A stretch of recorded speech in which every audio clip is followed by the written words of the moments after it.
Hello, ako po si Ces. Ba't ko nagustuhan ng Brazilian Jiu-Jitsu? Bukod sa cardio, discipline, martial arts po, kaya mong ipagtanggol ang sarili mo kahit saan. Lalo na sa streets, pagbabae, advantage to sa mga lalaki. Lalo na sa mga manyak, rapist. Isang triangle ka lang at choke. In 5 seconds, kaya mong patulugin yun. Kayo, ikaw, ba't mo nagustuhan dito? Ano po, nung nagte-training po ako ng Muay Thai, nainggit po ako sa kanila, parang masaya. Tsaka, Saminahan mo na. Okay na. tsaka Nahihirap ka advantage na po. Ikaw. Ano pangalan mo? Liana po. Okay, ako naman si Carla. So, Hindi totoo yan.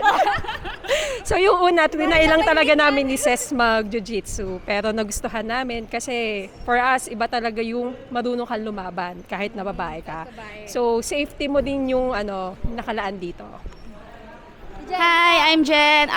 Tulad lang din ng sa kan... Oy, wag naman yun. O sige, ano ba yun? 39 pero nag-jiu-jitsu, nakipagbasagan ng bakit sabi nyo kasi? Nakipagbasagan ng buto. Gusto ko siya kasi nakaka-challenge siya sa self-defense. Lalo na kailangan dito, kailangan mo protektahan yung sarili mo din. Yun. Sali na kayo, sali na kayo Sali dito. kayo. Kami bahala sa inyo. Para marami kami.